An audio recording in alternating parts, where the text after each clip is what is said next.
Hello everyone, welcome to Maths Than and welcome to yet another video of Political Science. तो हम अपने previous lecture में discuss कर रहे थे the unit of national movements and Gandhi जीज रोल इन इंडिपेंडेंस, और आज के इस लेक्चर को हम कंटिन्यू करेंगे। हमने जब अपना लेक्चर स्टार्ट किया था तो हमने इस चीज़ को समझा था कि हमें इस यूनिट में 1857 से लेकर के 1947 तक का जो फ्रीडम स्ट्रगल का फेज है उसको अच्छे से पढ़ना है। कौन से इम्पॉर्टेंट एंड मेजर इवेंट्स हुए जिसने फ्रीडम स्ट्रगल में बहुत बड़ा एक इम्पैक्ट डाला, वो सभी कुछ हमने पढ़ना था। तो फर्स्ट वॉर ऑफ इंडिपेंडेंस से लेकर के जब इंडिया को एक्चुअली इंडिपेंडेंस मिली तब तक के फ्रीडम स्ट्रगल को हमें इस यूनिट में कवर करना था, ठीक है। एंड हमने Gandhi ji role in independence movement already start कर दिया था, हमने नॉन कोऑपरेशन मूवमेंट तक पढ़ लिया था, और आज के इस लेक्चर में हमें स्टार्ट करना है सिविल डिसोबीडियंस मूवमेंट से, ठीक है। लेकिन before starting the civil disobedience movement एक बार क्विकली रिवाइज कर लेते हैं। देखो, गांधी जी इंडिया में आए थे 1915 में। इंडिया में आने के बाद 2 साल उन्होंने इंडिया को ऑब्जर्व किया, इंडियन लोगों की कंडीशन को अच्छे से परखा, ब्रिटिशर्स की पॉलिसी को अच्छे से ऑब्जर्व किया, एंड देन लोकल लेवल पर, एंड ये सारी चीज़ें जो ऑब्जर्वेशन था, इंडिया की कंडीशंस को ऑब्जर्व करना, ये सब उन्होंने गोपाल कृष्ण गोखले के साथ में किया था। एंड उसके बाद में उन्होंने जो लोकल इश्यूज थे उनको पिकअप करना शुरू करा, लोगों का ट्रस्ट जीतना शुरू करा, एंड देन वहाँ से गांधी जी को एक पहचान मिली एज अ मास लीडर की, क्योंकि लोगों का इन्वॉल्वमेंट होना शुरू हो गया था। अब से पहले क्या हो रहा था कि कांग्रेस है ना, इंडियन नेशनल कांग्रेस ही सारे जो काम कर रही थी, आप कह सकते हो कि ब्रिटिश सरकार से अधिकार मांगने का जो काम कर रही थी वो इंडियन नेशनल कांग्रेस कर रही थी। और इंडियन नेशनल कांग्रेस एक ग्रुप था एलीट लोगों का, जहाँ पर पढ़े लिखे एक अपर मिडिल क्लास फैमिली के जो एलीट लोग थे वो शामिल थे। तो आप कह सकते हो कि कहीं ना कहीं इंडियन विमेन, वर्कर्स, पीजेंट्स, इन लोगों की उतनी भागीदारी फ्रीडम स्ट्रगल में नहीं थी। गांधी जी के आने के बाद मास स्ट्रगल स्टार्ट हुआ, लोगों ने इकट्ठा होकर के ब्रिटिशर्स के अनजस्ट पॉलिसीज के खिलाफ आवाज उठाई, एंड फिर फ्रीडम को डिमांड किया, एंड साथ ही साथ इंडियन नेशनल कांग्रेस भी बहुत ज़्यादा इंस्पायर हुई गांधी जी के इन एक्शंस एंड मूव से। तो शुरुआत कहाँ से हुई थी? शुरुआत हुई थी चंपारण सत्याग्रह से।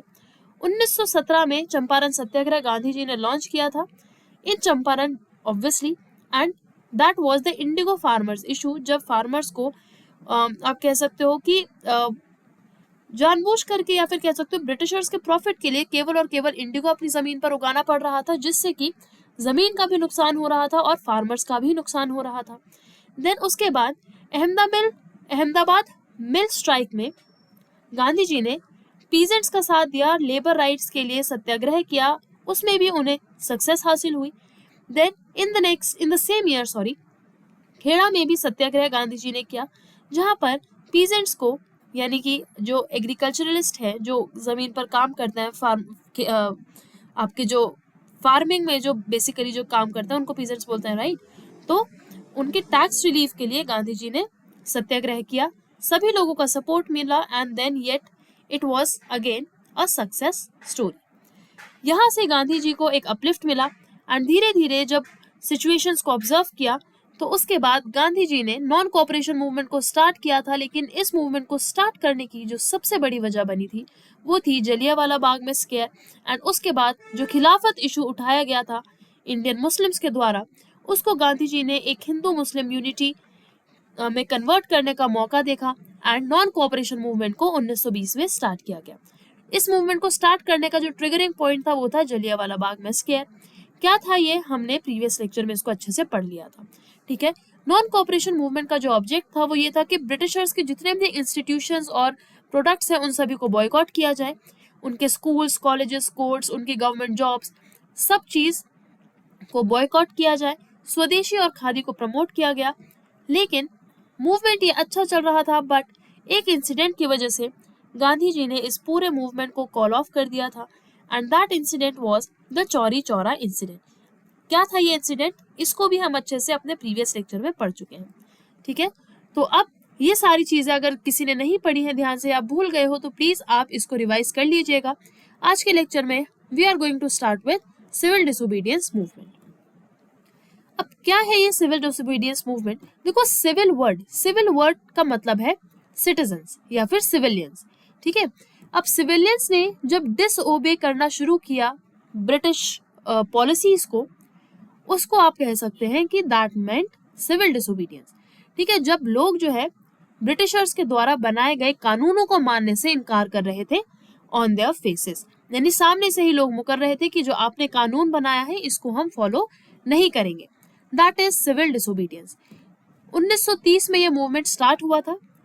क्या रीजंस रहे इस मूवमेंट को स्टार्ट करने के, वो समझ लेते हैं। सबसे पहले जो पहला रीजन था वो था फेलियर ऑफ कॉन्स्टिट्यूशनल रिफॉर्म्स।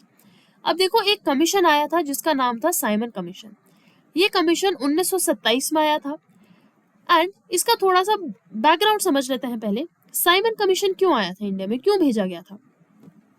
देखो, एक एक्ट आया था, गवर्नमेंट ऑफ इंडिया एक्ट 1919, ठीक है। 1919 में government of India act Britishers द्वारा लाया गया था, जिसमें इंडियंस की डिमांड्स को फुलफिल करने के लिए इंडियंस को कुछ रिप्रेजेंटेशन दी गई थी लेजिस्लेटिव काउंसिल में, ठीक है। तो अब गवर्नमेंट ऑफ इंडिया एक्ट ने ये कहा था कि इस एक्ट के लागू होने के ठीक 10 साल बाद एक कमीशन बुलाया जाएगा और वो कमीशन इस चीज को ऑब्जर्व करेगा कि भाई क्या ये एक्ट और क्या जो गवर्नेंस हमने इंडिया में लागू करी है वो ठीक तरह से काम कर रही है या नहीं, क्या इंडियन नेशनल कांग्रेस की लीडर सेटिस्फाई है या नहीं, या फिर अगर कुछ रिफॉर्म्स ब्रिटिशर्स को लगे तो वो सब इंट्रोड्यूस करने के लिए गवर्नमेंट ऑफ इंडिया एक्ट 1919 में ये कहा गया था कि ठीक 10 साल बाद इस एक्ट का आप कह सकते हो कि कॉन्सिक्वेंस क्या रहा या फिर क्या इसमें बदलाव करना है, उस सब के लिए कमीशन बुलाया जाएगा। लेकिन 10 साल की जगह ये कमीशन 8 साल बाद ही भेज दिया गया था। आप देख सकते हो 1927 में, ठीक है। हालांकि आना कब चाहिए था? 1929 में, पर 2 साल पहले इसलिए भेज दिया गया क्योंकि ब्रिटेन में इलेक्शंस होने वाले थे एंड जो करंट ब्रिटिश गवर्नमेंट थी उनको ये डर था कि कहीं ना कहीं अगर लेबर पार्टी इलेक्शंस जीत गई और ब्रिटेन में लेबर पार्टी पावर में आ गई तो फिर इंडिया की जो पॉलिसीज हैं या फिर आप कह सकते हो जो मोटिव है ब्रिटिशर्स के उस टाइम पर जो वो इंडिया से एक्सट्रैक्ट कर रहे हैं वो कहीं ना कहीं गड़बड़ हो सकते हैं, क्योंकि लेबर पार्टी के ऑब्जेक्टिव्स और आइडियोलॉजीज अलग थी। तो इस वजह से इस कमीशन को पहले ही भेज दिया गया। अब जब इस कमीशन को इंडिया में भेजा गया तो अभी जो कमीशन है ये आया तो था कि इंडिया की सरकार कैसे रन कर रही है वो सारी चीजों को जज करने के लिए, क्या बदलाव होने चाहिए वो सारी चीजों के लिए, पर इस कमीशन में कोई भी इंडियन मेंबर शामिल नहीं था। ब्रिटेन की सरकार ने इस कमीशन को जब भेजा तो एक भी इंडिया के मेंबर को शामिल नहीं किया एंड इसी वजह से लोगों में गुस्सा जो है वो भड़क गया एंड लोगों ने प्रोटेस्ट करना शुरू कर दिया। इनफैक्ट ये कहा जाता है कि जैसे ही साइमन कमीशन जो 7 के 7 मेंबर्स थे वो 7 मेंबर जैसे ही इंडिया में आए लोगों ने उनका स्वागत ही बैनर्स के साथ किया, स्लोगन्स के साथ किया and the slogan of Simon go back बहुत फेमस है ना। तो ये सारी चीजें हुई थी। तो सिविल डिसोबीडियंस मूवमेंट को स्टार्ट करने का एक रीजन तो है कि साइमन कमीशन लोगों ने रिजेक्ट कर दिया था या लोगों ने आने ही नहीं दिया था, आप कह सकते हो लोगों की सहमति नहीं थी साइमन कमीशन के लिए, तो उसके अगेंस्ट प्रोटेस्ट हुए। उसके बाद मोतीलाल नेहरू जी को ये काम दिया गया था कि आप एक ऐसा कॉन्स्टिट्यूशन हमें बना करके दे या फिर एक ऐसी रिपोर्ट तैयार करके दे, ऐसे रूल्स कानून बना करके दे जिसमें इंडिया के सभी सेक्शन सहमत होंगे, इंडिया के जितने भी लीडर्स हैं वो सभी सहमत होंगे, जैसे कि the so called backward classes या फिर मुस्लिम लीग के लोग, ऐसा कुछ रिपोर्ट बना करके दी जाए जिसमें सभी लोग सहमत हो। अब मोतीलाल नेहरू जी उसमें फेल हो गए क्योंकि नेहरू रिपोर्ट एक सक्सेस नहीं थी, सभी लोग सेम टेबल पर अब कह सकते हैं या फिर किसी एक पर्टिकुलर कानूनों पर सहमत नहीं हुए, तो नेहरू रिपोर्ट भी फेल हो गई, ये भी एक रीजन रहा। उसके बाद दूसरी चीज क्या थी? डिमांड फॉर पूर्ण स्वराज। 1929 के लाहौर सेशन में, जिसमें जो प्रेसिडेंट थे उस सेशन के जवाहरलाल नेहरू थे, उन्होंने अब कंप्लीट इंडिपेंडेंस अपना एज एम घोषित कर दिया था। उन्होंने ये कह दिया था कि इंडियन नेशनल कांग्रेस का अब जो मोटिव रहेगा वो पूर्ण स्वराज रहेगा और हम कोई भी रिफॉर्म्स नहीं चाहते, अब हमें पूरी आजादी चाहिए।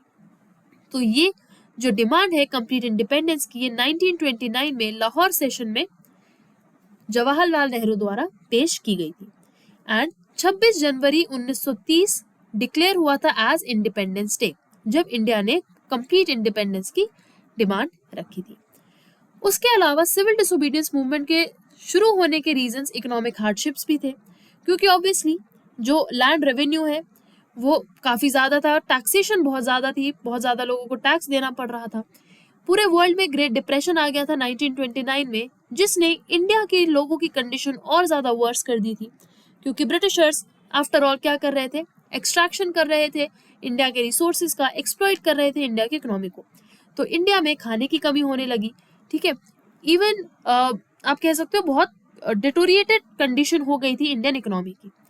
देन रिप्रेसिव ब्रिटिश पॉलिसीज, अब colonial exploitation, as I said, है ना, एक्सप्लॉइटेशन कंटिन्यूड रहा, ब्रिटिशर्स की पॉलिसीज इंडियंस के लिए बहुत ज़्यादा डिस्क्रिमिनेटरी थी, ये सारी चीज़ें तो लीडर्स को पता ही थी, बट देन एक मास मूवमेंट का होना इस चीज़ से भी हुआ, क्योंकि Britishers were not at all, आप कह सकते हो ब्रिटिशर्स थोड़ा भी नरमी नहीं दिखा रहे थे इंडियंस की तरफ, या फिर आप कह सकते हो कि इंडियंस की डिमांड्स को सीरियसली नहीं लिया जा रहा था उस टाइम पर, ठीक है, लोगों को पॉलिटिकल राइट्स नहीं मिल रहे थे, तो there was lack of political rights as well, तो ये भी एक रीजन है। अब उसके अलावा जो इमीडिएट कॉज है, ये सारे रीजन तो देखो over the period of time develop हो ही रहे थे। इंडियंस और इंडिया के जो लीडर्स थे वो सभी ब्रिटिश पॉलिसीज से परेशान थे, इकोनॉमिक हार्डशिप से परेशान थे, लेकिन जो एक चीज जिसने ट्रिगर करा ये मूवमेंट वो था सॉल्ट लॉ।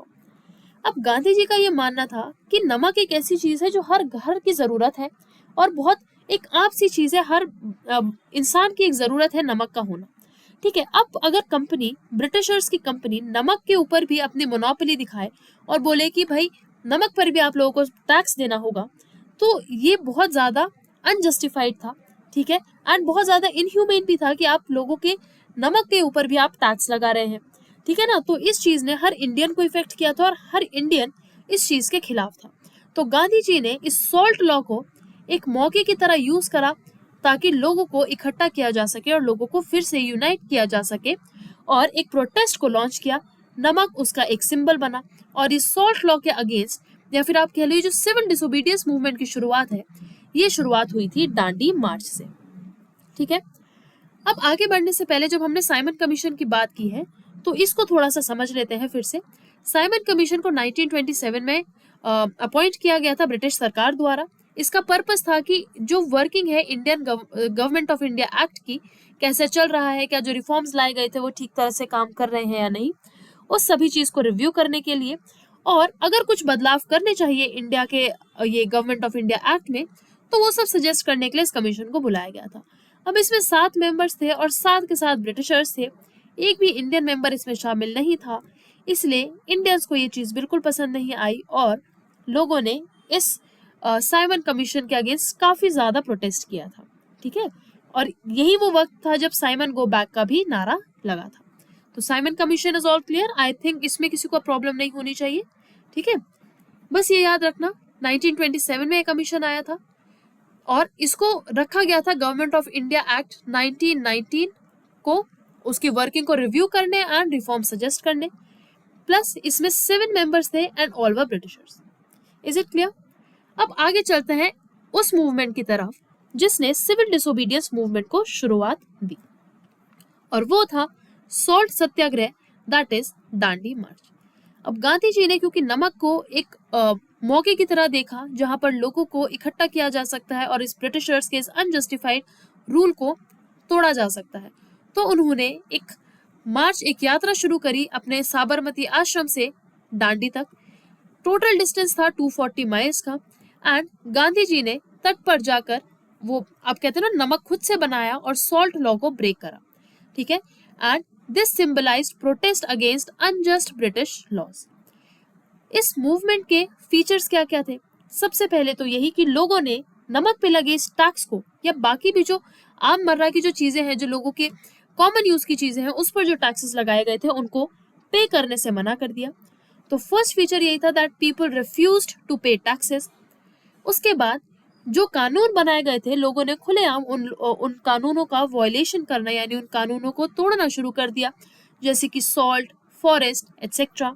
एंड तीसरा फीचर ये था कि इसमें मास पार्टिसिपेशन काफी ज्यादा देखने को मिली थी, यानी कि हर वर्ग के लोगों ने इस में पार्टिसिपेट किया था, whether it be women, peasants और स्टूडेंट, हर किसी ने इसमें बढ़ चढ़ के हिस्सा लिया था। ठीक है, तो इतनी चीज आपको क्लियर हुई। तो दांडी मार्च का जो पर्पस था वो ये था कि भाई लोग इकट्ठा हो सके, ब्रिटिशर्स के बनाए हुए अनजस्ट रूल्स एंड कानूनों को फॉलो ना किया जाए, एंड ये भी एक स्ट्रगल का सिंबल बना। अब एक चीज आपको और मैं आपको बता दूं कि जब कहा जाता है, देखो हर किताब में ना अलग अलग नंबर्स हैं। नंबर्स कौन से? कहते हैं कि जब गांधी जी ने साबरमती आश्रम से ये दांडी मार्च स्टार्ट की थी तो कुछ गिने चुने लोगों के साथ ज्वाइन की थी, बट जब तक गांधी जी दांडी पहुंचे तब तक गांधी जी के साथ बहुत ज्यादा लोग जुड़ चुके थे इस दांडी मार्च में, और इसीलिए ये मूवमेंट भी एक मास मूवमेंट बना और बहुत बड़ी क्वांटिटी में लोगों ने अपना खुद से नमक बनाना शुरू करा एंड ओपनली ब्रिटिश रूल्स को फॉलो नहीं किया, वॉयलेट किया, या आप कह सकते हो डिनाई करना शुरू कर दिया। तो ये था दांडी मार्च का इम्पैक्ट, और इसी से शुरुआत हुई थी सिविल डिसोबीडियंस मूवमेंट की, यानी एक ऐसा मूवमेंट जहां पर जो सिविलियंस हैं, जो सिटीजन्स हैं, वो ब्रिटिशर्स के द्वारा बनाए हुए कानूनों को डिसओबे करना शुरू कर देते हैं, यानी कि मानने से इनकार कर देते हैं। ठीक है, अब आगे बढ़ते हैं। सिविल डिसोबीडियंस मूवमेंट एंड कैसे हुआ? क्या ऐसा हुआ था कि इस मूवमेंट को जो 1930 में शुरू हुआ था इसको सस्पेंड किया गया या फिर इसको खत्म किया गया? देखो 1931 में, यानी इस मूवमेंट के स्टार्ट होने के अगले साल, गांधी जी और लॉर्ड इरविन में एक डील हुई, या फिर आप कह सकते हो एक अग्रीमेंट हुआ, एक पैक्ट साइन हुआ, जिसको गांधी इरविन पैक्ट कहा जाता है। इस पैक्ट ने सिविल डिसोबीडियंस मूवमेंट को सस्पेंड कर दिया था, पूरी तरह खत्म नहीं किया था। ठीक है, तो 1931 में एंड नहीं हुआ था इस मूवमेंट का, केवल और केवल सस्पेंड हुआ था ये मूवमेंट, क्योंकि ब्रिटिशर्स को भी ये चीज नजर आ रही थी कि इंडिया या इंडियंस की इतनी सारी या इतनी ज्यादा यूनिटी का होना ठीक नहीं है और हमें कुछ ना कुछ रास्ता निकालना पड़ेगा।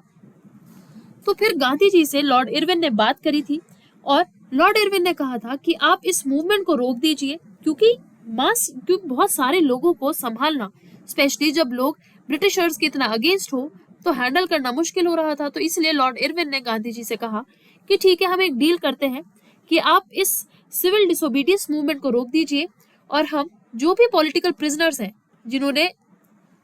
जिन्होंने हिंसा करी उनको छोड़ करके बाकी जो भी पॉलिटिकल प्रिजनर्स हैं, जो भी लीडर्स हैं जिनको जेल में बंद किया हुआ है, उनको हम एक तो रिलीज कर देंगे, उन्हें हम बेल दे देंगे, छोड़ देंगे। एंड सेकेंड थिंग ये थी कि लोगों को सॉल्ट बनाना उन्होंने अलाउ कर दिया था। उन्होंने बोला कि लोग अपने पर्सनल यूज के लिए सॉल्ट बना सकते हैं अगर वो चाहे तो ये दो चीजें ब्रिटिशर्स ने मानी, और इसके बदले उन्होंने डिमांड करी कि आप अब अपने ये जो सिविल डिसोबीडियंस मूवमेंट है इसको सस्पेंड कर दो, इसको खत्म कर दो।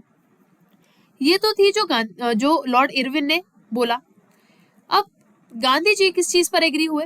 गांधी जी ने बोला कि ठीक है, हम ये हमने जो मास मूवमेंट स्टार्ट किया है, सिविल डिसोबीडियंस मूवमेंट स्टार्ट किया है, इसको हम सस्पेंड कर देंगे, हम रोक देंगे। And Gandhi ji also agree to participate in the second round table conference in London. Gandhi ji मान गए थे कि ठीक है, हम सेकेंड राउंड टेबल कॉन्फ्रेंस में पार्टिसिपेट करेंगे, बट हालांकि जो सोल्यूशन निकालना था सेकेंड राउंड टेबल कॉन्फ्रेंस में वो नहीं निकला, और ये जो कॉन्फ्रेंस बिठाई गई थी ये फेल हो गई थी। और ये कॉन्फ्रेंस के फेल होने के बाद जब गांधी जी को उनका डिजायर्ड आउटकम नहीं मिला, जो वो रिजल्ट चाहते थे वो नहीं मिला, तो फिर गांधी जी ने इस मूवमेंट को दोबारा से स्टार्ट कर दिया था। आप ये चीज याद रखेंगे, इसलिए मैंने आपको पहले बताया था कि 1931 में इस मूवमेंट को कंप्लीटली एंड नहीं किया गया था। ठीक है, इस मूवमेंट को टेम्पररीली सस्पेंड कर दिया गया था, क्योंकि लॉर्ड इरविन ने गांधी जी से बात करी थी, गांधी जी कुछ टर्म्स पे कन्विंस हुए थे, एंड लॉर्ड इरविन ने भी कहा था कि ठीक है, हम पॉलिटिकल प्रिजनर्स को छोड़ देंगे और लोगों के पर्सनल यूज के लिए वो नमक बना सकते हैं। तो इन चीजों की वजह से सिविल डिसोबीडियंस मूवमेंट को सस्पेंड कर दिया गया था। हालांकि गांधी जी ने ऑफिशियली इस मूवमेंट को 1934 में एंड कर दिया था। अब क्यों एंड किया था वो समझने से पहले एक बार गांधी इरविन पैक्ट, जो कि इंपॉर्टेंट है, इसको अच्छे से समझ लेते हैं। देखो, ये गांधी इरविन पैक्ट ने टेम्पररी सेटलमेंट करी थी between British government and Indian national Congress. उन्होंने कहा था कि ठीक है, हम सिविल डिसोबीडियंस मूवमेंट को टेम्पररीली सस्पेंड कर देंगे एंड गांधी जी ने ये चीज को एक्सेप्ट किया था कि he will participate in the second round table conference.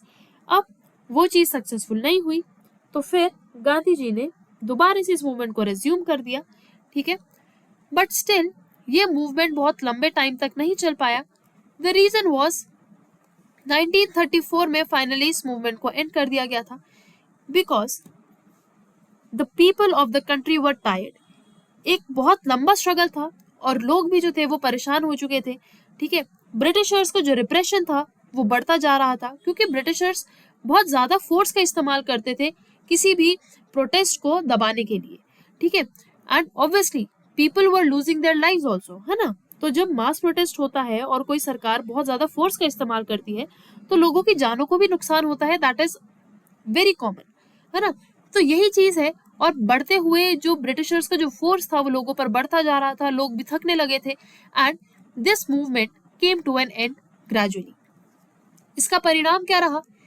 पहली चीज तो ये कि पूरे देश भर से पार्टिसिपेशन हुआ था लोगों का, हर वर्ग के लोगों ने इसमें पार्टिसिपेट किया था। ब्रिटिशर्स ने अरेस्ट करना शुरू कर दिया था, पॉलिटिकल लीडर्स को अरेस्ट कर लिया जाता था, एंड गांधी इरविन पैक्ट आया था जिसने टेम्पररीली सेटलमेंट कर दी थी इस सिविल डिसोबीडियंस मूवमेंट की, ठीक है। तो ये चीज आप याद रखेंगे। समझने वाली चीज ये है कि गांधी इरविन पैक्ट ने परमानेंटली सिविल डिसोबीडियंस मूवमेंट को एंड नहीं किया था, ये सिर्फ एक टेम्पररी सेटलमेंट था, और सेकेंड राउंड टेबल कॉन्फ्रेंस के फेल होने के बाद इस मूवमेंट को दोबारा शुरू किया गया था, ठीक है। तो इतनी चीज आपको समझनी है आपके एग्जाम पॉइंट ऑफ व्यू से। आगे बढ़ते हैं, ये कंटिन्यूएशन है गांधी इरविन पैक्ट का ही। कांग्रेस या गांधी जी किस बात पर एग्री हुए थे कि हम सिविल डिसोबीडियंस मूवमेंट को सस्पेंड करेंगे, सेकेंड राउंड टेबल कॉन्फ्रेंस में पार्टिसिपेट करेंगे और ब्रिटिश गुड्स का बॉयकॉट बंद कर देंगे। ब्रिटिश सरकार किस चीज पर एक्सेप्टेंस लाई थी कि हम पॉलिटिकल प्रिजनर्स को आजाद कर देंगे, एक्सेप्ट वो जिन्होंने हिंसा का प्रयास करा, उनको छोड़कर बाकी जो है उनको रिलीज कर देंगे। पीसफुल पिकेटिंग, यानी अगर लोग अल्कोहल या ब्रिटिश मैन्युफैक्चर्ड गुड्स की दुकानों को बंद करना चाहते हैं तो वो बंद कर सकते हैं, लेकिन वो पीसफुल होना चाहिए, किसी भी तरह का दंगा फसाद नहीं होना चाहिए। तीसरी चीज ब्रिटिशर्स ने जो मानी थी वो ये थी कि लोग अपने पर्सनल यूज के लिए सॉल्ट लॉ को ब्रेक कर सकते हैं, और कुछ केसेस में जो कॉन्फिस्केटेड प्रॉपर्टी थी, यानी जो प्रॉपर्टी लोगों की ब्रिटिशर्स ने हड़प ली थी, कुछ हद तक ब्रिटिशर्स मान गए थे कि हम कुछ केसेस में उनको भी वापस लोगों को लौटा देंगे। तो ये सारे अग्रीमेंट्स हुए थे between Gandhi and Lord Irwin, या आप कह सकते हो कि British government and Indian national Congress, जिसकी वजह से टेम्पररीली सस्पेंड किया गया था सिविल डिसोबीडियंस मूवमेंट को। पर हालांकि जैसे डिस्कस कर चुके हैं कि second round table conference fail हो गई थी और उसके बाद वापस से सिविल डिसोबीडियंस मूवमेंट को स्टार्ट किया गया था। अब सिविल डिसोबीडियंस मूवमेंट एंड हो गया 1934 में। उसके बाद क्विट इंडिया मूवमेंट शुरू किया गया था। बट ये जो बीच का टाइम पीरियड है ना, 1934 से लेकर 1942 तक, उसमें कुछ ऐसे चीजें हुई या कुछ ऐसे इवेंट्स हुए जिसने क्विट इंडिया मूवमेंट को शुरू किया। क्या थे वो रीजंस, क्या थे वो जो क्या वजह थी जिस वजह से क्विट इंडिया मूवमेंट को स्टार्ट किया गया? देखो, सबसे पहला फेलियर ऑफ क्रिप्स मिशन। क्या था ये क्रिप्स मिशन? 1942 में ब्रिटिश सरकार ने इंडिया में एक मिशन भेजा।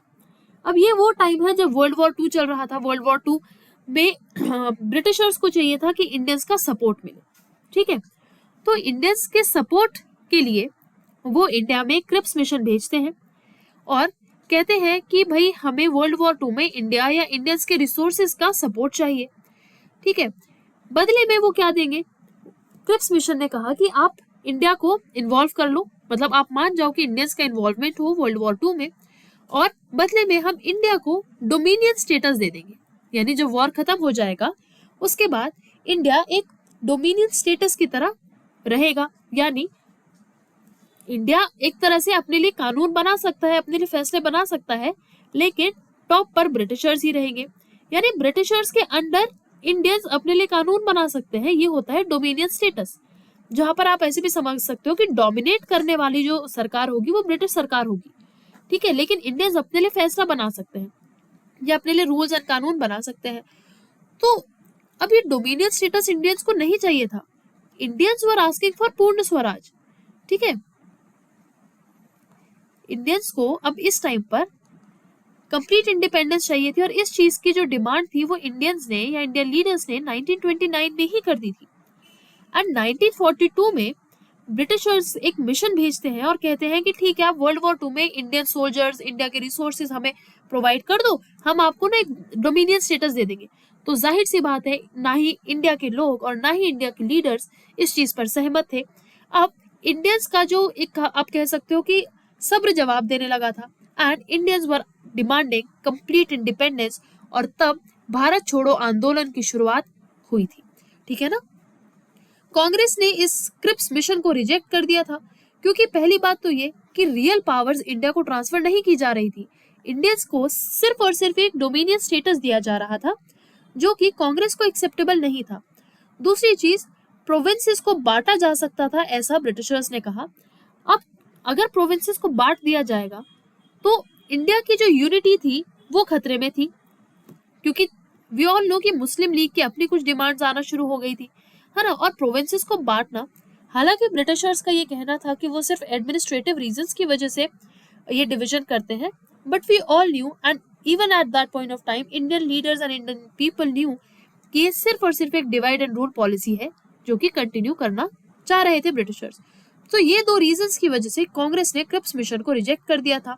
और ये जो डोमिनियन स्टेटस की बात हुई थी ना, इससे भी लीडर्स में काफी ज्यादा गुस्सा भड़क गया था। एंड देन अब ऐसा हो गया कि अब भाई हमारे सब्र ने जवाब दे दिया है, अब हमें कोई डोमिनियन स्टेटस नहीं चाहिए, हमें कंप्लीट इंडिपेंडेंस चाहिए और ब्रिटिशर्स अब भारत छोड़ेंगे। ठीक है, तो ये वाला जो मूवमेंट है, इसलिए इसका जो नाम है वो क्विट इंडिया है, भारत छोड़ो आंदोलन इसे कहा जाता है। The reason is this only. उसके बाद जो सेकेंड वजह बनी जिसने फ्यूल करा इस पूरे मूवमेंट को, वो ये कि इंडियंस को वर्ल्ड वॉर 2 में शामिल कर लिया गया बिना इंडियन की सहमति के। ना ही इंडिया के लोगों की सहमति थी और ना ही इंडियन लीडर्स की सहमति थी कि इंडिया वर्ल्ड वॉर 2 में पार्टिसिपेट करे। बिना किसी रीजन के, बिना किसी कंसल्टेशन के, बिना लोगों की सहमति के इंडिया को वर्ल्ड वॉर 2 में, दूसरे विश्व युद्ध में शामिल कर लिया गया, जिसके लिए बिल्कुल भी इंडिया के लोग राजी नहीं थे। तो ये भी एक वजह बनी कि क्विट इंडिया मूवमेंट को स्टार्ट किया गया। क्योंकि देखो इससे हुआ क्या, as it is written here, this showed lack of respect for Indian political opinion. भाई इंडिया के लोगों की सहमति नहीं थी, उसके बावजूद इंडियंस को आपने इन्वॉल्व कैसे कर लिया वर्ल्ड वॉर 2 में। इससे यही दिखता है कि भाई आप इंडिया के लोगों की पॉलिटिकल ओपिनियन की रिस्पेक्ट ही नहीं कर रहे हो, है ना। So this was kind of very disrespectful for the Indian leaders. तो ये एक रीजन था क्विट इंडिया मूवमेंट की शुरुआत होने का। Then the third reason was rising nationalism and demand for immediate independence. बढ़ता हुआ राष्ट्रवाद एंड इमीडिएट इंडिपेंडेंस की जो डिमांड थी ये बढ़ती जा रही थी, ये बहुत मजबूत हो गई थी और अब लोग भी अपनी आज़ादी का इंतजार करने लगे थे। इसीलिए क्विट इंडिया मूवमेंट को एक अच्छी शुरुआत मिली। अनदर रीजन, इकोनॉमिक हार्डशिप्स तो चल ही रहे थे, है ना। इन्फ्लेशन बहुत ज्यादा थी, खाने की हमारे देश में बहुत कमी हो गई थी, हर चीज बहुत ज्यादा महंगी हो रही थी और लोग इकोनॉमिकली भी सफर कर रहे थे, यानी हमारे देश की जो अर्थव्यवस्था थी वो भी काफी हद तक खराब थी, लोगों के पास खाने तक के लिए अनाज नहीं हो पा रहा था। तो ये सारे रीजंस की वजह से इंडियंस में बहुत ज्यादा गुस्सा था ब्रिटिश सरकार के खिलाफ। ठीक है, एक और रीजन जो आप ऐड कर सकते हैं वो है fear of Japanese invasion. Fear of Japanese invasion. देखो इंडिया के जो बॉर्डर्स पर जापान की फोर्सेस करीब आने लगी थी और आगे हम पढ़ेंगे इसी चीज का फायदा उठाया था सुभाष चंद्र बोस ने, जब उन्होंने इंडियन नेशनल आर्मी या जो आजाद हिंद फौज है उसकी इस्टेब्लिशमेंट की थी। तो जापानीज जो फोर्सेस थी वो भी इंडिया के बॉर्डर पर कहीं ना कहीं थी। तो ब्रिटिशर्स को ये भी डर था कि इंडिया का वर्ल्ड वॉर 2 में साथ देना बहुत जरूरी है, कहीं ऐसा ना हो कि जापान इन्वेड कर दे इंडिया को और फिर ब्रिटिशर्स के लिए एक और बड़ी प्रॉब्लम खड़ी हो जाए और इंडिया या जो ब्रिटिशर्स के लिए अपेरेंटली एक सोने की चिड़िया थी वो उनके हाथ से ना छिन जाए अगर जापानीज इन्वेजन हो गया तो। ठीक है, तो एक फियर ऑफ जापानीज इन्वेजन भी रीजन था। तो क्विट इंडिया मूवमेंट क्यों स्टार्ट हुआ, these are the reason in front of you जो हमने अभी अभी पढ़े हैं। आई होप आपको समझ में आ गया है कि भारत छोड़ो आंदोलन की शुरुआत क्यों की गई थी। अब आगे बढ़ते हैं। 1942 में इस मूवमेंट को स्टार्ट किया गया ड्यूरिंग वर्ल्ड वॉर 2 क्यों स्टार्ट किया गया मैं आपको बता चुकी हूँ, हम रीजंस पढ़ चुके हैं। फेमस स्लोगन डू और डाई इसी मूवमेंट में दिया गया था, ठीक है, करो या मरो। अगर हमने प्रोटेस्ट नहीं किया तो फिर हम ब्रिटिश पॉलिसीज द्वारा दबा दिए जाएंगे, और अगर हमने प्रोटेस्ट कर लिया और अपनी जीत हासिल कर ली तो फिर हमें आज़ादी मिल जाएगी, ठीक है। इसलिए स्लोगन दिया गया था करो या फिर मरो। एंड लोगों की क्या डिमांड थी कि भाई तुरंत आप भारत छोड़ दो, leave India, quit India immediately. क्या फीचर्स थे इसके? अगेन मास प्रोटेस्ट, लोगों की भागीदारी थी वो बहुत ज्यादा थी। हर व्यक्ति ने कोशिश करी इस प्रोटेस्ट में पार्टिसिपेट करने की ऑल ओवर इंडिया। उसके बाद लीडर्स को इमीडिएटली अरेस्ट कर लिया गया एंड इनफैक्ट कांग्रेस को भी इलीगल घोषित कर दिया गया। ये कह दिया गया ब्रिटिश सरकार द्वारा कि कांग्रेस अब एक इलीगल ऑर्गेनाइजेशन है और ये लीगल नहीं है, एग्जिस्ट नहीं करती। Then movement became leaderless but widespread. अब जैसे ही क्विट इंडिया मूवमेंट या भारत छोड़ो आंदोलन की शुरुआत हुई तो तुरंत ही पॉलिटिकल लीडर्स को अरेस्ट कर लिया गया था। इनफैक्ट गांधी जी को भी अरेस्ट कर लिया गया था ब्रिटिश सरकार द्वारा। बट स्टिल बहुत लार्ज क्वांटिटी में लोगों को अरेस्ट किया गया, लीडर्स को अरेस्ट किया गया। स्टिल ये मूवमेंट कंटिन्यू रहा, बहुत हद तक वायलेंट भी हुआ, बट बहुत ज्यादा आग की तरह ये मूवमेंट फैल गया था पूरे भारतवर्ष में, ठीक है। तो ये कुछ एक फीचर्स है इसके। आगे बढ़ते हैं। अब ये मूवमेंट शुरू हुआ, एंड कैसे हुआ उसको अब समझते हैं। देखो शुरुआत कैसे हुई, कैसे चला, क्या क्या फीचर्स थे हम पढ़ चुके हैं। अब ऐसा क्या हुआ कि ये मूवमेंट एंड हो गया या एंड करना पड़ा? Immediate suppression by Britishers. As I already told you previously कि जब लोग प्रोटेस्ट करते हैं तो ब्रिटिशर्स ने जो फंडा अपनाया था वो ये था कि बहुत भारी मात्रा में फोर्स का इस्तेमाल करो, लोगों को अरेस्ट करो, लाठीचार्ज करो लोगों पर ताकि लोग चुपचाप होकर बैठ जाए, ठीक है। तो गांधी जी को अरेस्ट कर लिया गया और जितने भी मेजर लीडर्स थे कुछ घंटों के अंदर ही उन सभी को अरेस्ट कर लिया गया इस मूवमेंट की शुरुआत होते ही। कांग्रेस को इलीगल डिक्लेयर कर दिया गया, as I already told you. फिर दूसरा रीजन ये था कि ऑल्दो ये मूवमेंट लीडरलेस हो गया लेकिन ये वायलेंट भी हो गया था, ठीक है ना। और जब लोग हिंसा की तरफ बढ़े तो ब्रिटिशर्स ने भी डबल फोर्स का इस्तेमाल करा, फायरिंग भी हुई, लाखों लोगों ने अपनी जान भी गंवाई, ठीक है। तो ये सारी चीजें क्विट इंडिया मूवमेंट में हुई। That is why we say that India का जो फ्रीडम स्ट्रगल है वो काफी ज्यादा है और बहुत सारे लोगों ने इसमें अपनी जान गंवाई है, सिर्फ और सिर्फ किसके लिए? ब्रिटिशर्स से आजादी के लिए, ठीक है। हालांकि जब लीडर्स को अरेस्ट कर लिया गया था तुरंत ही कुछ ही घंटों के अंदर अंदर सभी लीडर्स को अरेस्ट कर लिया गया, उसके बाद भी ये मूवमेंट जो था कंटिन्यू रहा, लेकिन ये बहुत ज्यादा हिंसक होने लगा। रेलवेज को नुकसान पहुंचाने लगे, लोगों ने पोस्ट ऑफिस जला दिए, टेलीग्राफ लाइंस को तोड़ दिया, तो हिंसा की तरफ ये काफी ज्यादा बढ़ गया था, ठीक है। स्ट्रॉन्ग ब्रिटिश रिप्रेशन पढ़ चुके हैं, मास अरेस्ट, फायरिंग, सेंसरशिप यानी मीडिया या अगर जो लोग कुछ विज्ञापन वगैरह लिख रहे हैं, अपनी ओपिनियंस एक्सप्रेस कर रहे हैं, उसको भी सरकार ने सेंसर करना शुरू कर दिया था। थाउजेंड्स, हजारों की मात्रा में लोगों को जेल में बंद कर दिया गया था और बहुत सारे लोग मारे भी गए थे क्योंकि डायरेक्ट फायरिंग भी हुई थी। ग्रेजुअली दिस मूवमेंट डिक्लाइन 1943-44 में due to repression and lack of coordination, क्योंकि लीडर्स भी अरेस्टेड थे, इसी वजह से लोगों के पास एक डायरेक्शन नहीं थी एंड जब लीडर्स नहीं थे तो लोगों ने फिर अपना कंट्रोल भी खो दिया था और मूवमेंट काफी ज्यादा हिंसक हो गया था। तो धीरे धीरे ब्रिटिश रिप्रेशन के साथ और लैक ऑफ कोऑर्डिनेशन होने की वजह से ये मूवमेंट धीरे धीरे बहुत ज्यादा कमजोर पड़ गया था एंड फाइनली इट एंडेड, ठीक है। 1944 तक ये मूवमेंट बिल्कुल खत्म हो चुका था और ऑल्दो कोई ऑफिशियल डिक्लेरेशन नहीं थी इस मूवमेंट को एंड करने की, ठीक है, पर because it was very weak, it got very weak over the period of time, so it got ended. तो क्विट इंडिया मूवमेंट समझ में आया आप लोगों को? कैसे स्टार्ट हुआ, क्या रीजंस थे, क्या फीचर्स थे एंड फिर क्यों इस मूवमेंट को एंड किया गया, ये सभी रीजंस अब आपको समझ में आ गए होंगे। In totality quit India movement and civil disobedience movement जो हमने पढ़ा है, I hope it is clear to you. Cripps mission के आने का क्या ऑब्जेक्टिव था या फिर उससे पहले जो साइमन कमीशन आया था उसका क्या ऑब्जेक्टिव था, आपको पता होना चाहिए, ठीक है। साइमन मिशन के अगेंस्ट में सिविल डिसोबीडियंस मूवमेंट लॉन्च किया गया था एंड क्रिप्स मिशन के अगेंस्ट में क्विट इंडिया मूवमेंट स्टार्ट किया गया था। आप इस तरह से इस चीज को याद रख सकते हैं, ठीक है। अब overall role of Gandhi ji समझ लेते हैं, समराइज कर लेते हैं। ऑल्दो इसमें कुछ एग्जाम रिलेटेड फैक्ट्स तो नहीं है, बट आपको मालूम होना चाहिए कि गांधी जी के भारत में आने के बाद ही जो हमारा फ्रीडम स्ट्रगल है वो कांग्रेस से निकल करके लोगों तक आया था।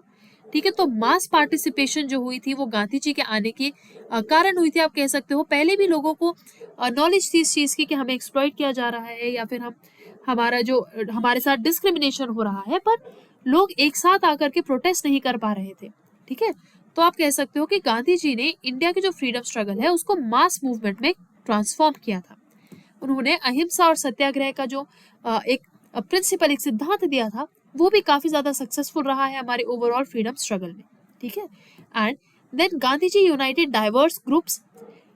अब जब कांग्रेस जो एक एलीट ग्रुप है, जब वो लोगों के अधिकारों की बात कर रही थी तो वो एज एलीट कर रही थी, है ना, एजुकेटेड लोग जो थे वही इन्वॉल्व थे। पर गांधी जी के आने के बाद जब भी सत्याग्रह एंड ये सारी चीजें हुई तो लोगों का भी ट्रस्ट धीरे धीरे बनता गया। तो पीजेंट्स, विमेन, वर्कर्स, स्टूडेंट्स, हर वर्ग का व्यक्ति इस फ्रीडम स्ट्रगल में शामिल होने लगा एज एन इंडियन। ठीक है, तब लोग जब आजादी के लिए लड़ाई लड़ रहे थे तो उस वक्त ये कास्टिज्म या फिर आप कह लो कि ये अलग अलग धर्म के लोग, ऐसा नहीं था। ठीक है, एक यूनिटी नजर आ रही थी कि सभी इंडिया के हर वर्ग के लोग अब आजादी चाहते हैं और हर व्यक्ति आवाज उठा रहा था ब्रिटिश पॉलिसीज के खिलाफ।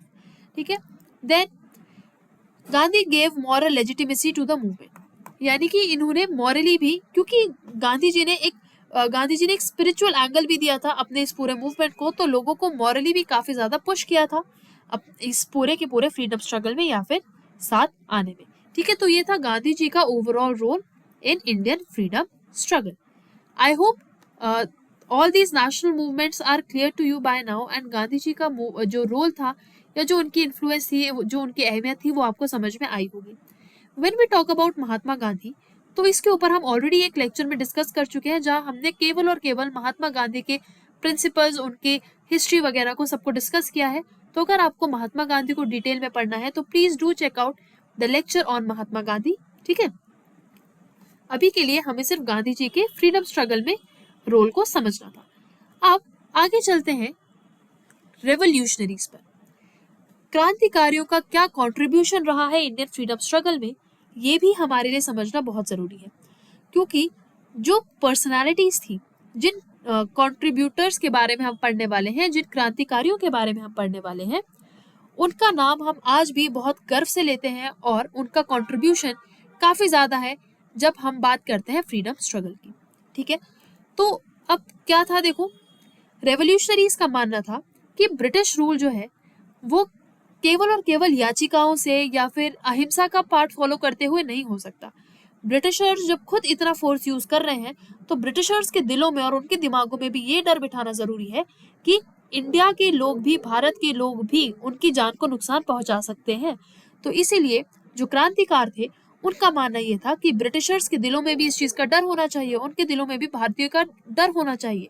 ठीक है, और ये कहा था कि पिटिशंस यानी याचिकाओं से और केवल अहिंसा फॉलो करते हुए तो हम कभी भी आजादी नहीं पा सकेंगे।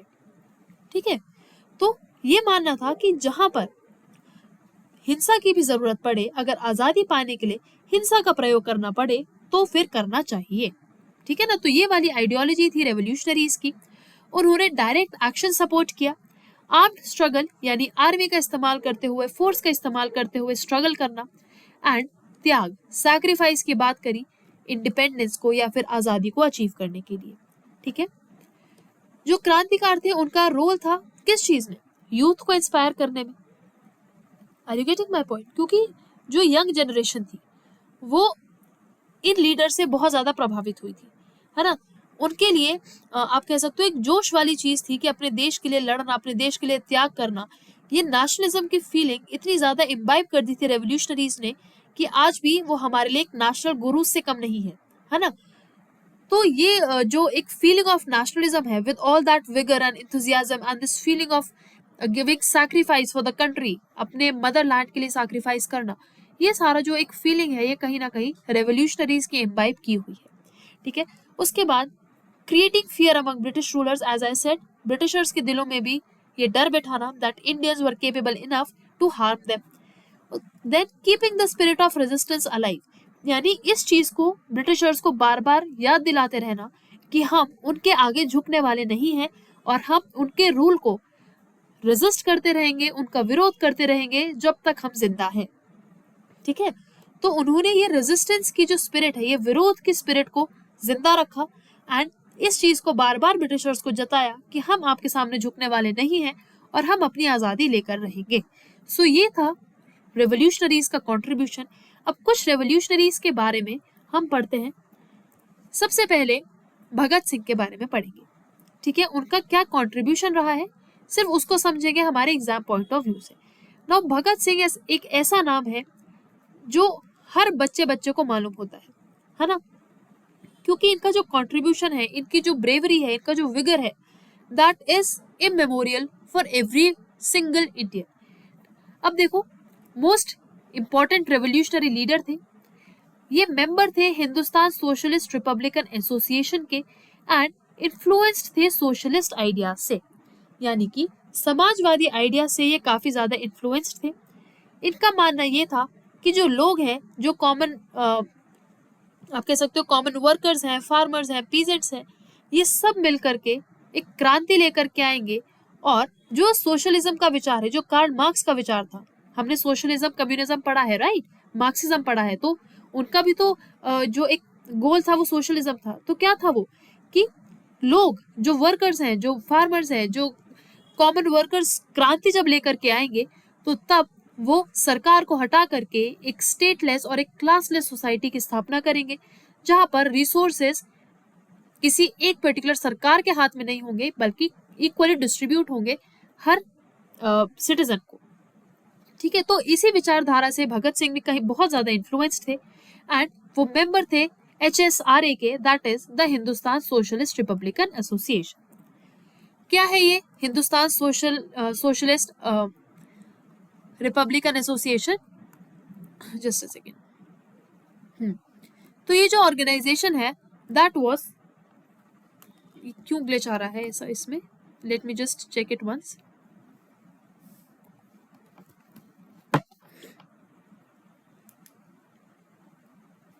Yes, sorry for the disturbance here. तो देखो, हिंदुस्तान सोशलिस्ट रिपब्लिकन एसोसिएशन 1928 में बनाई गई थी।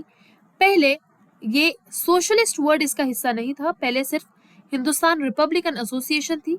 इसको रीऑर्गेनाइज किया गया था एंड देन इसको बनाया गया था हिंदुस्तान सोशलिस्ट रिपब्लिकन एसोसिएशन। क्या एम था इसका इस्टेब्लिश करने का?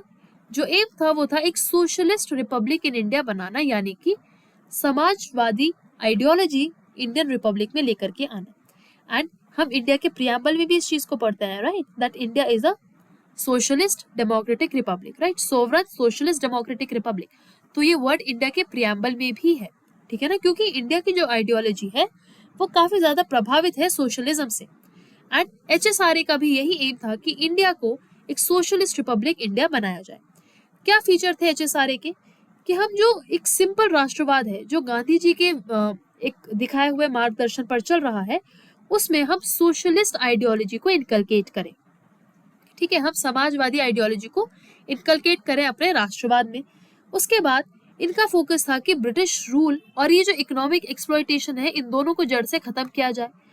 ना ही लोगों का एक्सप्लॉयटेशन हो, उनका इतना ज्यादा शोषण हो कि वो अपने, हमारा जो देश है उसकी अर्थव्यवस्था पूरी की पूरी खराब होती जा रही है ब्रिटिश रूल के द्वारा, तो उसको खत्म करना और ब्रिटिशर्स के रूल को खत्म करना, ये एक फीचर था या आप कह लो एक एम था HSRA का। ठीक है, एंड इन्होंने बहुत सारी सीक्रेट रेवोल्यूशनरी एक्टिविटीज को अंजाम दिया। कौन लीडर था HSRA का? Bhagat Singh, Chandrashekhar Azad, Sukhdev and Rajguru, these were the leaders of HSRA। याद रखेंगे आप, लीडर्स ऑफ HSRA, एंड कब फॉर्म हुई थी ये भी आप याद रखेंगे। मूविंग ऑन, मेजर एक्टिविटी जो HSRA जिसमें इन्वॉल्व था वो था लाहौर कॉन्स्पिरेसी केस। ठीक है, जिसमें अनफॉर्चुनेटली भगत सिंह को फांसी की सजा भी हुई थी। तो इसके बारे में और हम डिटेल में पढ़ेंगे अभी आगे आने वाली स्लाइड्स में, क्योंकि लाहौर कॉन्स्पिरेसी केस इंपॉर्टेंट है। तो यहाँ पर एक ऑफिसर की डेथ हो गई थी। ठीक है, डेथ हो गई थी, या आई शुड से कि उनको मारा गया था। किस चीज के लिए मारा गया था? एक बदला लिया गया था क्योंकि लाला लाजपत राय की साइमन कमीशन के प्रोटेस्ट के दौरान लाठी चार्ज में डेथ हो गई थी। और इस चीज का शोक बहुत बड़ा था क्योंकि लाला लाजपत राय एक बहुत बड़ी फिगर थे लोगों के लिए, कॉमन पीपल के लिए। ही मैटर्ड अ लॉट, ठीक है। उनको एक बहुत इज्जत की नजरों से देखा जाता था और सब उनसे बहुत लगाव रखते थे। और जब उनकी लाठी चार्ज में डेथ हुई तो ये इस चीज का गुस्सा था, ठीक है। भगत सिंह के दिल में भी इस चीज का गुस्सा था एंड मिस्टेकनली उन्होंने सॉन्डर्स को मार दिया, जबकि लाला लाजपत राय की डेथ के जिम्मेदार कोई और ऑफिसर थे जिनका नाम था स्कॉट। पर मिस्टेकनली यानी गलती से स्कॉट समझ लिया उन्होंने सॉन्डर्स को और सॉन्डर्स की हत्या कर दी। इसके बाद HSRA ने सेंट्रल लेजिस्लेटिव असेंबली में बॉम्ब भी फेंका था, बॉम्बिंग की थी 1929 में।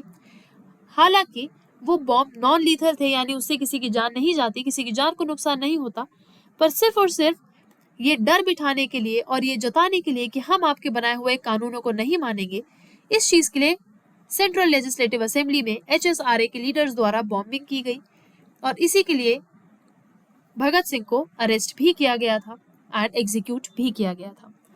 उन्होंने कोर्ट को एक प्लेटफॉर्म की तरह यूज करा जहां वो अपनी रेवोल्यूशनरी आइडियाज को स्प्रेड करते थे। और जब भी उनकी पेशी होती थी कोर्ट में तो इस तरह के आइडियाज बताना कि हम अपना सर कलम करवा लेंगे लेकिन हम इनके सामने झुकेंगे नहीं। तो ये सारी जो आइडियाज थे कोर्ट्स को भी इस तरह से यूज किया गया कि लोगों में रेवोल्यूशन की क्रांति लाने की एक विचारधारा डेवलप की जा सके। क्या आइडियोलॉजी थी? रेवोल्यूशन लाने की थ्रू अवेकनिंग ऑफ मासेस, यानी लोगों को जागरूक किया जाए कि भाई केवल और केवल अहिंसा के रास्ते पर चलकर हम इतने अत्याचारी ब्रिटिशर्स का सामना नहीं कर सकते, हमें भी हथियार उठाने पड़ेंगे, हमें भी रेवोल्यूशन करना पड़ेगा और लोगों को इस चीज के लिए जागरूक करना होगा। ये आइडियोलॉजी थी रेवोल्यूशनरीज की, ठीक है, बेसिकली HSRA की। एंड देन सोशलिज्म को एडवोकेट किया, anti imperialism. Imperialism I hope आपको पता होगा अब तक, जब हम अपने इस सिलेबस के पार्ट में इतना आगे आ चुके हैं। तो इंपीरियलिज्म इज बेसिकली एक सिंपल सिस्टम होता है जहां पर एक बड़ी पावर जो वीक कंट्रीज हैं, जो वीक पॉलिटिकली इनस्टेबल कंट्रीज हैं, उनको जाकर कॉलोनीज बनाना शुरू करती है और फिर उनके रिसोर्सेज को एक्सप्लॉइट करती है अपने प्रॉफिट के लिए। That is imperialism. तो उसके खिलाफ थे HSRA, ठीक है। सो ये सारी चीजें समझ में आई आपको HSRA क्या था, क्योंकि भगत सिंह उसके एक बहुत मेजर लीडर रहे हैं, इसलिए हम इस सबको पढ़ रहे हैं, ठीक है। अब लाहौर कॉन्स्पिरेसी पढ़ लेते हैं। 1928 में ये हुई थी एंड 1928 में ही क्या हुआ था? HSRA का फॉर्मेशन भी हुआ था, ठीक है ना। 1928 में HSRA का फॉर्मेशन हुआ था एंड सेम ईयर में लाहौर कॉन्स्पिरेसी केस हुआ था। अब देखो, मैं आपको बता ही चुकी हूँ कि लाला लाजपत राय को लाठी चार्ज से उनको बहुत सिवियर इंजरीज आई थी जिन्हें वो सस्टेन नहीं कर पाए थे एंड अनफॉर्चुनेटली उनकी डेथ हो गई थी। एंड इस डेथ का बदला लेने के लिए भगत सिंह और उनके साथियों ने ब्रिटिश ऑफिसर सॉन्डर्स को जान से मार दिया था, जबकि उन्हें मारना था स्कॉट को, पर उन्होंने सॉन्डर्स को स्कॉट समझते हुए उनको जान से मार दिया था। उसके बाद जब इनकी जान ली तो उसके बाद उन्होंने लेजिस्लेटिव असेंबली में बॉम्ब फेंका, जिसकी वजह से उनके ऊपर एडिशनल चार्जेस लगा दिए ब्रिटिशर्स ने और उसका परिणाम यही हुआ कि भगत सिंह और उनके जो साथी थे राजगुरु और सुखदेव, उनको फांसी की सजा हुई 1931 में। एंड तब उस दिन से लेकर के आज तक और आगे आने वाली पीढ़ियों में भी भगत सिंह, सुखदेव और राजगुरु को नेशनल हीरोज की तरह ही ट्रीट किया जाएगा, क्योंकि जो उनकी ब्रेवरी और जो उनका विगर एंड अपने आप को कोर्ट्स में रिप्रेजेंट करने का जो एक तरीका था, that was very much we can say brave and full of courage, ठीक है। तो this was it about Bhagat Singh. अब बात करते हैं चंद्रशेखर आजाद की। वेरी इंपॉर्टेंट नेम, फटाफट समझ लेते हैं। ही वॉज बॉर्न इन 1906 इन भावरा इन मध्य प्रदेश। इनका असली नाम चंद्रशेखर तिवारी था। इन्होंने अपने आप को आजाद नाम दिया था एंड इन्होंने आजाद नाम इसलिए दिया था क्योंकि इन्होंने ये चीज डिक्लेयर कर दी थी कि कभी भी मैं ब्रिटिशर्स द्वारा जिंदा नहीं पकड़ा जाऊंगा, ठीक है। एंड यही रीजन था कि जब इनको जब पुलिस ने घेर लिया था तो इन्होंने खुद ही को गोली मार के अपनी जान ले ली थी, क्योंकि ये खुद को आजाद मानते थे। इन्होंने खुद को ये नाम दिया था और कहा था कि मुझे कोई भी स्पेशली ब्रिटिशर्स जिंदा पकड़ नहीं पाएंगे, ठीक है। ये काकोरी इंसिडेंट के बाद HSRA के लीडर बने थे। क्या था काकोरी केस? बेसिकली एक आप कह सकते हो एक लूट का केस था, जहां पर HSRA ने ये फैसला लिया था कि हम ब्रिटिश सरकार की जो ट्रेजरी, जो उनका पैसा था, उसको लूट करके अपने रेवोल्यूशन को, अपनी क्रांति को फंड करेंगे। ठीक है, तो ये था काकोरी केस, पढ़ेंगे आगे। पर लीडर थे ये HSRA के, इनको इनकी ब्रेवरी के लिए और इनकी कमिटमेंट के लिए जाना जाता है। ठीक है, और इन्होंने रेवोल्यूशनरी एक्टिविटीज में पार्टिसिपेट किया है, आर्म रेजिस्टेंस में पार्टिसिपेट किया है, यानी कि जो एक फोर्सेस का जो स्ट्रगल है ना, उसमें पार्टिसिपेट किया है। ठीक है, ये सारी चीज मैं बताई चुकी हूँ आपको। यहाँ देखो, इनको एक बहुत कम उम्र में अरेस्ट कर लिया गया था, तब इन्होंने अपने आप को आजाद नाम दिया था कोर्ट में। ठीक है, कोर्ट में ही बोला था कि मैं आजाद हूँ, मैं कभी भी जिंदा नहीं पकड़ा जाऊंगा। फिर जब नॉन कोऑपरेशन मूवमेंट का विड्रॉल हुआ तो इन्होंने रेवोल्यूशनरी टर्न ले ली, क्योंकि उन्हें लगा था कि सत्याग्रह फॉलो करके, और जब लोग, क्योंकि हमने पढ़ा था कि नॉन कोऑपरेशन मूवमेंट की बहुत ज्यादा आलोचना भी हुई थी, और ये कहा गया था कि अगर इस मूवमेंट को नहीं रोका जाता तो शायद भारत को आजादी बहुत पहले मिल जाती। ठीक है, पर इस मूवमेंट को सस्पेंड कर दिया गया था चौरी चौरा इंसिडेंट की वजह से, और तब बहुत सारे लोगों में से चंद्रशेखर आजाद ने भी एक क्रांतिकारी पाथ को अपना लिया था और कहा था कि जहां हिंसा जरूरी है वहां हिंसा होनी चाहिए, ताकि ब्रिटिशर्स को भी इस चीज का एहसास हो कि भारतीय लोग भी चुप होकर बैठने वालों में से नहीं है। अब इनकी डेथ हुई थी 1931 में एल्फ्रेड पार्क इलाहाबाद में, जहां पर इन्होंने खुद को गोली मार ली थी टू अवॉइड कैप्चर। ठीक है, ताकि वो पुलिस द्वारा पकड़े ना जाए, इसलिए इन्होंने खुद को गोली मारकर अपनी जान ले ली थी। आगे बढ़ते हैं सुभाष चंद्र बोस के बारे में पढ़ते हैं। देखो, सुभाष चंद्र बोस का जन्म 1897 में हुआ था कटक में। इनको नेताजी बोला जाता है, we all know that. And बहुत डायनामिक लीडर थे इंडियन फ्रीडम स्ट्रगल के, बहुत विजनरी थे। एंड गांधी जी से इनकी जो है ना कहीं विचार इनके नहीं मिलते थे, क्योंकि अब देखो, हम इनको एज अ रेवोल्यूशनरी पढ़ रहे हैं, एज अ क्रांतिकार पढ़ रहे हैं, तो जाहिर सी बात है कि इनके जो विचार हैं वो महात्मा गांधी से काफी ज्यादा अलग थे। समझते हैं, देखो, इन्होंने इंडियन सिविल सर्विस का जो परीक्षा होती है उसको पास कर लिया था, लेकिन एक साल बाद ही इन्होंने अपनी पोस्ट से रिजाइन कर दिया था ताकि वो इंडिया की फ्रीडम स्ट्रगल को ज्वाइन कर सके। इन्होंने इंडियन नेशनल कांग्रेस को ज्वाइन किया था, और 1938 और 39 ये 2 साल ऐसे थे जब ये इंडियन नेशनल कांग्रेस के प्रेसिडेंट भी बने थे। गांधी जी के साथ इनके जो विचार थे वो नहीं मिलते थे, क्योंकि Gandhi ji non violent methods को यूज करने के लिए सलाह देते थे, और सुभाष चंद्र बोस कहते थे कि हमें ब्रिटिशर्स के अगेंस्ट हिंसा भी यूज करनी पड़ेगी, क्योंकि वो भी हमारे लोगों को बहुत ज्यादा क्वांटिटी में मार रहे हैं और जान ले रहे हैं, और इंडियंस को चुप होकर के नहीं बैठना चाहिए, इंडियंस को भी खून का बदला खून से लेना चाहिए। ये वाली विचारधारा थी सुभाष चंद्र बोस की। Very brave, very full of very much enthusiasm. ठीक है, इन्होंने मिलिटेंट नेशनलिज्म को फेवर किया था। इनका मानना था कि भाई मिलिट्री को स्ट्रांग होना या फोर्सेस का स्ट्रांग होना बहुत ज्यादा जरूरी है, और तभी हम अपने राष्ट्रवाद को एक अपलिफ्ट दे पाएंगे। एंड इनकी भी डिमांड थी कि भारत को तुरंत जो है इंडिपेंडेंस दे दी जाए। So he also advocated for immediate independence. ठीक है, now he was the one who founded Azad Hind Fauj, यानी कि इंडियन नेशनल आर्मी को इस्टेब्लिश किया था सुभाष चंद्र बोस ने जापानीज सपोर्ट से। मैंने आपको प्रीवियसली बताया था कि जब क्रिप्स मिशन आया था 1942 में, उस वक्त जापानीज भी इंडिया के बॉर्डर्स पर थे, और सुभाष चंद्र बोस ने इसको एक मौके की तरह देखा जब उन्होंने जापान के लोगों का, जापान की आर्मी का सपोर्ट लेते हुए ब्रिटिशर्स के अगेंस्ट एक लड़ाई लड़ने का सोचा। ठीक है, तो आजाद हिंद फौज उन्होंने बनाई, एंड जापानीज सपोर्ट से उन्होंने इस पूरे की पूरे इंडियन नेशनल आर्मी को अंजाम दिया। इनका ऑब्जेक्टिव था कि हम मिलिट्री का यूज करके ब्रिटिश सरकार को उनकी गद्दी से हटाएंगे, यानी कि हम फोर्स का इस्तेमाल करेंगे, हम एक जंग लड़ेंगे, एक मिलिट्री फाइट होगी जिससे ब्रिटिशर्स को इंडिया से हटाया जाएगा। एंड ये जो इंपॉर्टेंट स्लोगन है, जय Hind and give me blood and I will give you freedom, कि तुम मुझे खून दो और मैं तुम्हें आजादी दूंगा, ये वाले जो स्लोगन है, ये जो नारे हैं, ये सुभाष चंद्र बोस के दिए हुए हैं। जय हिंद का नारा हम आज भी अपने देश में खूब प्राउड से इस नारे को लगाते हैं, इजंट इट? तो ये था ऑल अबाउट सुभाष चंद्र बोस। क्या अचीवमेंट थी सुभाष चंद्र बोस की? देखो, ये इंपॉर्टेंट पॉइंट है कि सुभाष चंद्र बोस ने एक provincial government of free India को एस्टैब्लिश किया था, एंड इंडियन नेशनल आर्मी ने जापान के साथ मिल करके नॉर्थ ईस्ट में ब्रिटिशर्स के साथ लड़ाई भी की थी। अब अगर डेथ की बात करें तो सुभाष चंद्र बोस की डेथ जो है वो काफी ज्यादा कंट्रोवर्शियल है। काफी क्रिटिक्स ने ये भी माना कि उनकी डेथ प्लेन क्रैश में नहीं हुई थी, वो उसके बाद भी जिंदा थे। बट जो मेजर राइटर्स हैं, जो मेजर विचारक हैं, उनका मानना यही है कि 1945 के प्लेन क्रैश में सुभाष चंद्र बोस की डेथ हो गई थी। क्या सिग्निफिकेंस या क्या इंपॉर्टेंस रहा उनका?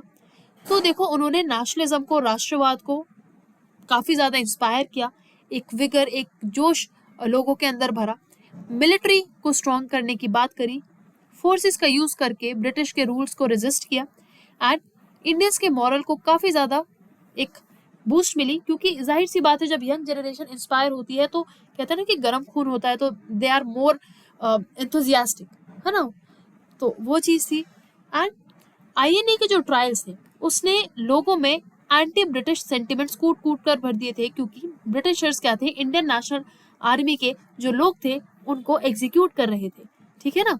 तो ब्रिटिशर्स ने अत्याचार हर जगह करा है और उनके इसी अत्याचार की वजह से लोगों में इतने ज्यादा एंटी ब्रिटिश सेंटिमेंट्स भी डेवलप हुए थे। So this is about Subhash Chandra Bose. Moving on, the next revolutionary that we have to study is Ram Prasad Bismil and the Kakori group. देखो, राम प्रसाद बिस्मिल भी एक रेवोल्यूशनरी लीडर थे। काकोरी कॉन्स्पिरेसी के पीछे इन्हीं का हाथ था। 1925 में ये हुआ था एंड 1925 में HRA था। HSRA बना था 1929 में। तो अभी बात हो रही है 1925 की, ठीक है। तो तब हिंदुस्तान रिपब्लिकन एसोसिएशन था एंड राम प्रसाद बिस्मिल उसके लीडर थे। इनका एम क्या था कि हम गवर्नमेंट की ट्रेजरी को लूटेंगे, यानी गवर्नमेंट की जो भी रिसोर्सेज हैं और जो भी चीज हमें मिल पाए हम उसको लूट करके अपनी क्रांति को फंड करेंगे और एक रेवोल्यूशन लेकर के आएंगे। अब उस रेवोल्यूशन को फंड करने के लिए हम सरकार को ही लूटेंगे, क्योंकि भारत सरकार भी इंडिया को या भारत के लोगों को लूटने का काम कर रही है, ठीक है ना। He was associated with HSRA भी, क्योंकि देखो जब HSRA भी बना तो उसके भी ये बहुत बड़े एक एसोसिएट रहे हैं, ठीक है। अब काकोरी कॉन्स्पिरेसी क्या है? देखो, ये रेवोल्यूशनरीज ने ऑर्गेनाइज करी थी हिंदुस्तान रिपब्लिकन एसोसिएशन के। हुआ क्या था कि रेवोल्यूशनरीज ने एक गवर्नमेंट ट्रेजरी ट्रेन को लूट लिया था इन काकोरी उत्तर प्रदेश। यानी एक ट्रेन गुजर रही थी जिसमें ब्रिटिशर्स के फाइनेंसेस, उनके रिसोर्सेज आप कह सकते हो, पैसा, ट्रेजर, ठीक है, एक खजाना आप कह सकते हो, ठीक है, ब्रिटिशर्स का पैसा था बेसिकली। तो उस ट्रेन को लूट लिया था काकोरी में राम प्रसाद बिस्मिल और उनके ग्रुप ने, ठीक है। उनका क्या एम था कि हम फंड्स को कलेक्ट करके अपनी क्रांति को, अपने रेवोल्यूशनरी एक्टिविटीज को फंड करेंगे। की लीडर्स कौन कौन इन्वॉल्व थे काकोरी कॉन्स्पिरेसी में? Please do remember these names. पूछ लिया जाता है कि लाहौर कॉन्स्पिरेसी केस में कौन कौन इन्वॉल्व था और काकोरी कॉन्स्पिरेसी केस में कौन कौन इन्वॉल्व था। तो कंफ्यूज मत होइएगा, लाहौर कॉन्स्पिरेसी केस में भगत सिंह, राजगुरु, सुखदेव, चंद्रशेखर आजाद इन्वॉल्व थे एंड काकोरी कॉन्स्पिरेसी में राम प्रसाद बिस्मिल, अशफाकुल्ला खान, राजेंद्र लहरी एंड रोशन सिंह। ये 4 नाम आप याद रखेंगे जब काकोरी कॉन्स्पिरेसी की बात आएगी। क्या रिजल्ट था? बहुत सारे रेवोल्यूशनरीज को अरेस्ट कर लिया गया था और उनको फांसी की सजा सुना दी गई थी एंड राम प्रसाद बिस्मिल एक त्याग का और ब्रेवरी का सबसे पहला सिंबल बने थे, क्योंकि 1925 में ये एक ऐसे रेवोल्यूशनरी थे जिनको सजा हुई थी और इन्होंने अपनी जिंदगी का त्याग किया था इंडिया की आजादी के लिए, ठीक है। ये चीज समझ में आई? So now this is the end of the lecture, जहां हमने नेशनल मूवमेंट्स को डिस्कस करा,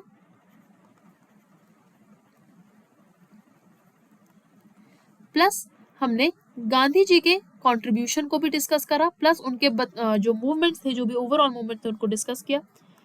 उसके बाद हमने रेवोल्यूशनरी लीडर्स के बारे में भी इस यूनिट में पढ़ा है, ठीक है। And we have studied all that is required for your examination. आपके पास अब एक फाउंडेशन है, एक बेस है इस पूरी की पूरी यूनिट का। तो अगर एग्जाम में क्वेश्चन आते हैं तो आई एम होपिंग कि आप एलिमिनेशन मेथड यूज करके या फिर अपने लॉजिक यूज करके आप क्वेश्चन को इजीली हैंडल कर पाएंगे। So all the best everyone. The lecture is over from my side. Thank you so much.